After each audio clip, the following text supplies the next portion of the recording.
সবাইকে সশ্রদ্ধ জয়গুরু। আমি প্রথমে পরম পিতার আতুল চরণে আমাদের সবার প্রিয় বাবুল সাহাদা এবং ওনার সহধর্মিনীর এই শুভ বিবাহ বার্ষিকী মহালগ্নে ওনাদের এরকম অনেক শতবার্ষিকী বিবাহ বার্ষিকী যেটা আমরা পাই সেটা শতবার্ষিকী পার হয়ে যায়। কারণ এরকম আনন্দ যে তিনি এই বিবাহ বার্ষিকী উপলক্ষে যে আমরা যে আনন্দ পেলাম, এই যে মিলন ক্ষেত্র হলো বরাক ব্রহ্মপুত্র পাহাড় সব একাকার করে দিলেন বাবুলদার এই বিবাহ বার্ষিকীতে। আমি তাই বাবুলদা এবং আমি আমাদের বৌদির আরোতর জীবন, ইষ্টময় জীবন, এবং বাবুলদা যাতে আমাদেরকে আরো প্রেরণা দেন এইভাবে ইষ্টময় জীবনে প্রেরণাময় সঙ্গে ছিলেন বলে আমাদেরকে তিনি প্রেরণা দিতে পারেন। তাই আমরা পরম পিতার আতুল চরণে আপনারা সবাই প্রার্থনা করেছি, আগেও এখন আবার করছি। আর পূজ্যপাত শ্রী অবিন্দ দাদা একদিন বলছিলেন সৎসঙ্গটা যদি ওই সময়ের ভিতরে যদি দেখা যায় এরকম হয়ে পরিবেশ, তাহলে জয়রাধে করেই প্রসঙ্গ করা ভালো। তাহলে যদি তখন সময়ের এদিক সেদিক হয়, তাহলে আমরা শ্রী বরদার দেওয়ার রুলটা ভাঙলাম না। শ্রী বরদাদাকে সময়ের ভিতরে সৎসঙ্গ শেষ করতে বলছেন। আর আপনাদেরকে আর সঙ্গে কি প্রসঙ্গ করব, আপনারা সবাই এখানে যারা আছেন, হুজাই জেলা, নগাঁও জেলা, মরিগাঁও জেলা, কার্বি আংলং জেলা, আপনারা নিজেরা এক একটা ইষ্ট প্রসঙ্গ হয়ে বসে আছেন আপনারা। কারণ যে উৎসব আপনারা করলেন, পরম পূজ্যপাদ শ্রী শ্রী অবিন্দ দাদা গত বৎসর যখন লঙ্কায় এসেছিলেন, রুমে ঢুকার সময় আচার্যদেবের যেখানে দর্শন প্রণাম বা তিনি বক্তব্য দিচ্ছিলেন, সেটা এই আচার্য ভবন থেকে দেখে সঞ্জয়কে ডেকে নিয়ে গেলেন রুমে। আমার চোখে বেশি উঠছে, এবং গৌতমকে ডাকালেন, বললেন এখানে আগামীবার একটা উৎসব করা যায় না এই মাঠে। এই যে ওই দিন যে ওই জায়গাটা, এই যে উৎসব, সব কিছু কিন্তু তিনি করেছেন। প্রত্যেকটা জিনিস যে বা যারা আমরা উপলব্ধি করতে পেরেছি, শুধু তারাই কিন্তু আমরা ধন্য। এই উৎসবটা কিন্তু উৎসব মানে উৎসব মুখর হওয়া, যে আমি উৎসের দিকে আমার ডিরেকশন থাকবে। এই উৎসবের মাধ্যমে আমার ডিরেকশনটা উৎসের দিকে যাতে হয়। যারা এই উৎসবের সঙ্গে যুক্ত হয়েছেন, উৎসব হওয়ার 7 দিন আগে অবধি উৎসবের সঙ্গে যারা খুব ক্লোজ যুক্ত, তারা কল্পনা করতে পারেননি উৎসবটা যে এই পর্যায়ে চলে যাবে। এই যে আমাদের যে বিশ্বাসের যেটুকু কমি ছিল, উৎসবের দিন যদি সেটা আমরা যারা বিশ্বাস করতে পেরেছি, এই উৎসবটা আচার্যদেব দেওঘর বসে করিয়েছেন, এই উৎসবটা অবিন্দা দেওঘর বসে করিয়েছেন, অবিন্দারা এখানে ঘোরাফেরা করছেন। যারা উপলব্ধি যারা করতে পেরেছি, শুধু তারাই জন্য কিন্তু এই উৎসবে। কে খিচুড়ি বানাইছি আর কে লাবড়া বানাইছি তাদের ধন্য না, ধন্য হলো যারা উপলব্ধি করতে পেরেছি এই উৎসবটা তিনি করেছেন। আর এই উপলব্ধিটার জন্যই কিন্তু তার এই লক্ষ লক্ষ টাকা খরচা অবতারণা করে, আর কিছু না। উৎসব তো ওই দিন শেষ, খিচুড়ি খাওয়া শেষ, গান বাজনা সব শেষ হয়ে গেছে। বাড়িতে আমরা কি নিয়ে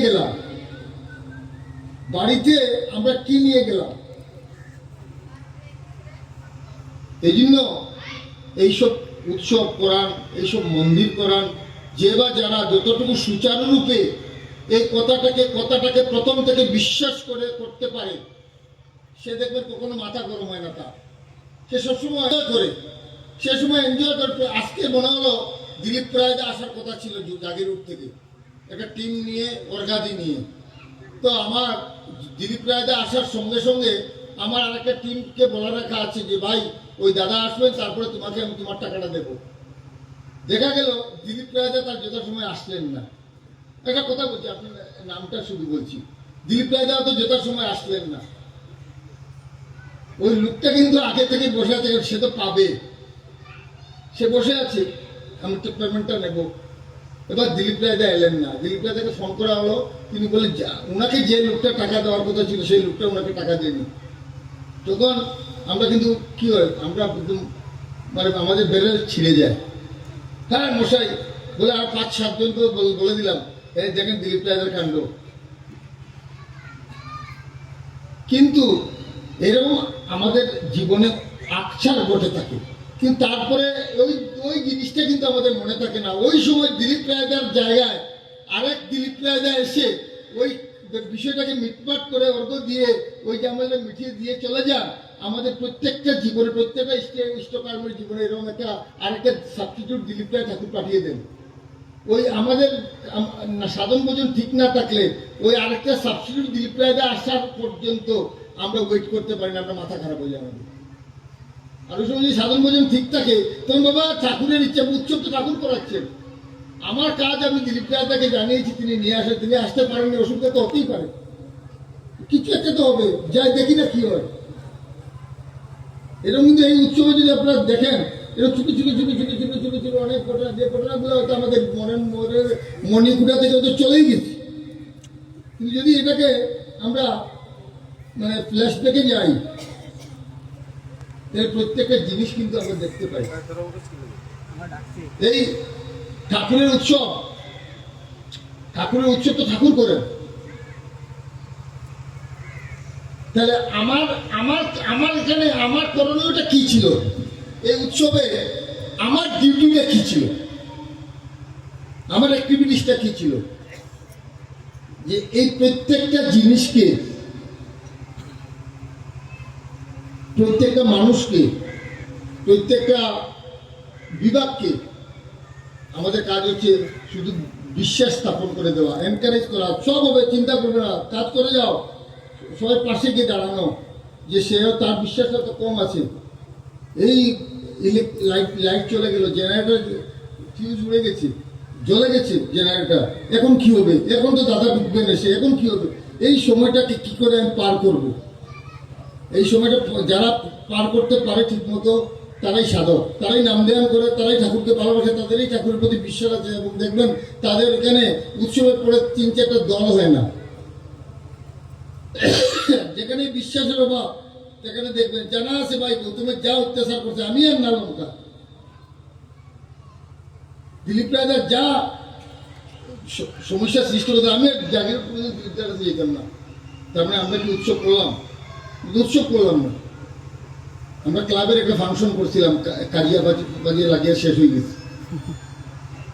এটা আচার্যদেব নিত্য এই টাইপেরই কথা বলে থাকেন। আর আমরা সবাই এখানে সবাই আপনাদের চেহারা দেখে মনে হচ্ছে যে আপনাদের সবাই মধ্যে এই জিনিসটা আছে। আজকে এই সৎসঙ্গ আমার মনে হচ্ছে এই উৎসবটা আজকে এই দধির কাণ্ড ভাঙ্গা হচ্ছে, আজকে যে পূর্ণাহুতিটা হচ্ছে আজকে এখানে, এটা আমার বিশ্বাস। আমিও কিন্তু হঠাৎ করে কালকে বলে ফেললাম আচার্যদেবকে, আমাকে বললেন তিনি, আমাদের এখানে তো উৎসব 1 মার্চ, বললেন আপনি এখন তো পাগল মানে কোথায় বাড়ি যাচ্ছেন না কোথায় যাচ্ছেন, আগে ওই হুজাই বাবুলদা বলছি যে ওর বাড়ি হয়ে যেতে সৎসঙ্গ করে যান, এখানে গিয়ে দেখবেন সবাই টকবক করছে একদম। আর ঠিকই আচার্যদেব বলছেন আপনারা সবাই টকবক করছেন, এখানে এসে দেখলাম যে সবাই টকবক করছেন। তিনি যে কতটুকু খুশি আপনাদের উপর, কতটুকু আপনাদের উপর তৃপ্ত, এটা কিন্তু তার এই যে টক গিয়ে দেখবেন সবাই টকবক করছে, এই টকবক কোথার থেকে যে আমি অনুভব করতে আমার হিংসা হচ্ছে। এটা আপনাদের দেখে আপনার আচার্যদেবের কথা শুনে তিনি যে পূজ্যপাদ অবিন্দা বললেন, আমি জিজ্ঞেস করলাম দাদা ওরা তো এসেছিল সব রাফল পার্টি, রাফল পার্টিকে আমি 2 মাসের কাজ দিয়ে দিয়েছি। আর এত খুশি হয়ে বলছে, মানে তিনি মনে হচ্ছিল যেন তার অবিন্দাদের মুখের মধ্যে পুরো উৎসবটা যেন তার মুখের মধ্যে মানে উৎসবের ছাপ পড়ে আছে।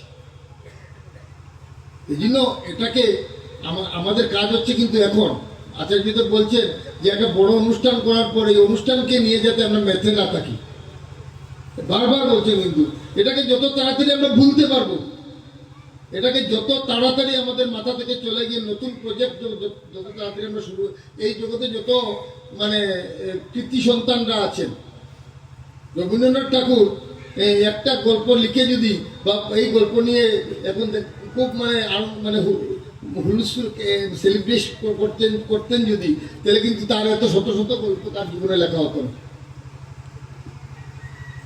তার মানে আমরা আমরা আমরা নিজে আমরা প্রমাণিত করতে হলাম যে ঠাকুর ইচ্ছা করলে আমার মতো লোককে দিয়েও তিনি কাজ করাতে পারেন।